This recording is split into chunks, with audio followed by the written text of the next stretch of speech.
Alright y'all, welcome back to the channel and to some more gel testing. And today we've got another combo that a lot of you guys have requested to see put into the gel blocks recently. We have run these through their paces on several different occasions through a bunch of different chokes and gun combos and stuff like that. We know that they perform as intended, or as far as they're supposed to in the pattern realm or the spread realm anyway. But we've never run them into any kind of water or ballistics gel or anything like that. And I would imagine they're going to be a pretty devastating performer as far as terminal performance goes as well. So that's what we're out here to do today, even though it's hot and I'm sweating already. But this should be a pretty fun test with some devastating results. But for the shells we're running, I brought out some of these, the Winchester Defender loads, but these ones are a 12 gauge with a 1oz slug and 3 double-aught buck pellets around it. They're moving about 1150 feet per second. We've put these through their paces with a bunch of different combos at several different distances and stuff. I'll pop up a good video up here in the cards if you're interested in how these actually pattern and what the spread looks like and stuff like that. But they pretty much do exactly what they're intended to. You can see here on the top of the box where that slug kind of hits in the center with the buckshot pellets surrounding it. They do indeed perform just like that. So in theory, this should be a devastating load as far as terminal performance with that slug with a couple buckshot pellets to kind of catch the edges if you're in a crunch time scenario and miss your shot. So this should be rather fun to see what it does in the gel. As far as the gun we're running, I brought out my Remington 870 special purpose. I've got the short 18.5-inch barrel on it, completely smooth bore with a cylinder choke, so no constriction at all out of the end. It's a very common defensive oriented setup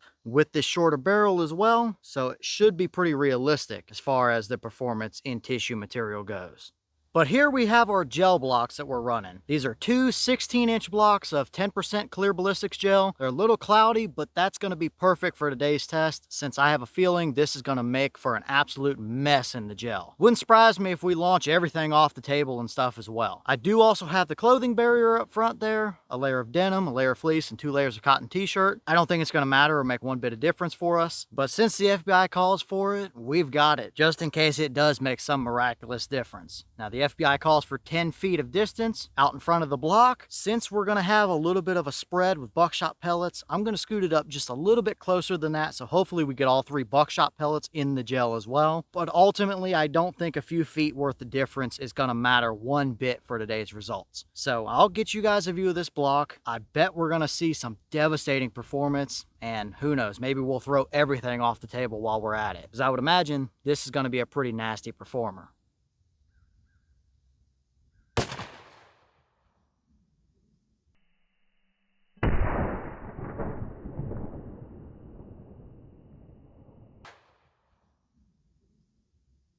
All right, that gave us 1,052 through the chrono on an 1150 claim. So 18.5-inch barrel, about 100 feet per second short of boss claim, but I don't think it made one bit of difference in the gel block. Because here we have our complete devastation. Now ignore those 2 small bottom tracks kind of under there, but that big, bright, nasty, gnarly one on the top there is what we're looking at. I put it exactly where I wanted to, just a little bit above our old tracks. We had everything enter the block up front here. It threw our clothing barrier down on the ground down here, but nice centered up hit with all 3. You can see the slug in the center with the 3 buckshot pellets around it and a little bit of buffer material sitting on top of the block there as well. But I mean, that is one gnarly wound track that you can see there in the middle from that slug. That clothing did not matter. It tore a big giant hole through everything. We had 2 of our 3 buckshot pellets exit. One came out at the top near the end of the first block. The other came out a little bit into the second block out the side. We have our 3rd buckshot pellet down there sitting a little bit over the 18-inch mark, kind of right at 18.25 or so. And wouldn't you know it, our slug punched clear out the back of the second block. That's 32 inches of ballistics gel, and it did not care one bit. I did walk down a range a little bit there as well to see if I could just so happen to find it, but I doubt we're ever going to find that slug, unfortunately. I really wanted to catch that, but I mean, we've got 1 pellet we can look at on the bench anyway inside. However, over penetration is a serious concern here if that's something you're worried about. The double-aught buck pellets seem to be about 18 inches, the top of the FBI's ideal range, so you're looking fine there, but that slug does not care. which surprises me. I figured that slug would probably kind of turn into a big string of lead and kind of tear itself apart in the gel, but that slug might be made out of something a little bit different than a typical lead rifled slug would be, because a lot of times you run a lead rifled slug into a gel block that close up and it just destroys itself almost immediately. Not at all what we see here. So very impressive performance. I did not expect that much penetration to go out of the end of the second block. I mean, that is a gnarly looking wound track there that I would not want to be hit with. Although you might go through 2 or 3 people and the wall behind them with that slug with that kind of penetration.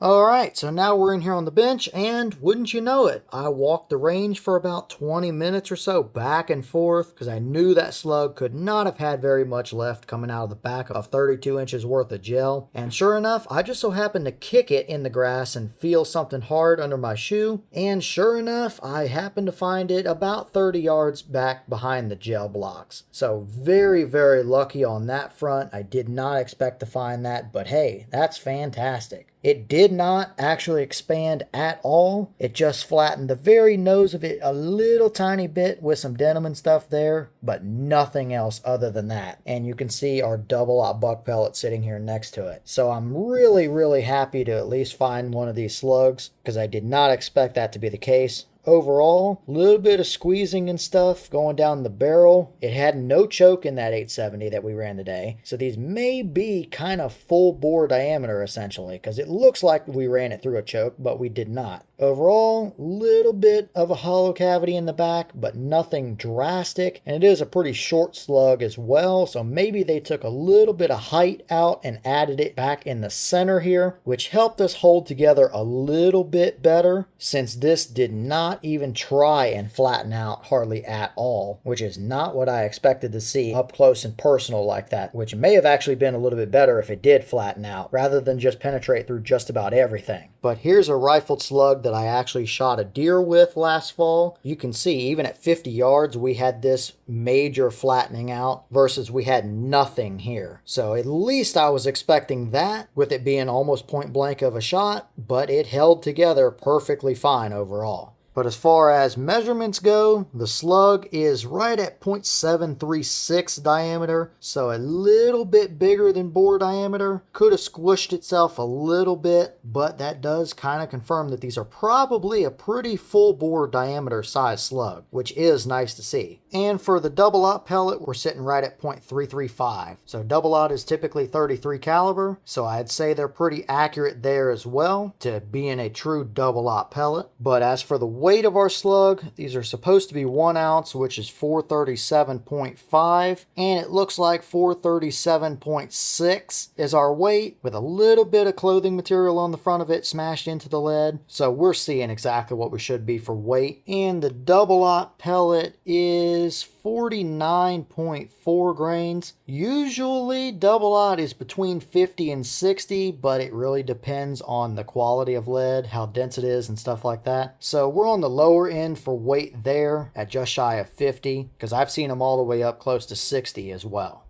So after doing all the calculations, we've got all of our energy numbers and stuff for both the slug and the buckshot pellets to go over. We had a muzzle velocity of 1,052 from this shot into the gel, with our slug being right at 1 ounce. That's 1,075 foot-pounds of energy for the slug. As far as the buckshot pellets, they're sitting just shy or so of 50 grains. That gives us about 121 foot-pounds of muzzle energy per buckshot pellet. If we do some math, we've got 3 buckshot pellets, so total energy for those 3 pellets is 363 foot-pounds. If we add that to our 1,075 that we had from the slug, that gives us a total muzzle energy for the entire load of 1,438 foot-pounds. So obviously very effective in the energy department. Terminal performance was fantastic in the gel, but penetration may be a legitimate factor if that's something that you're concerned about.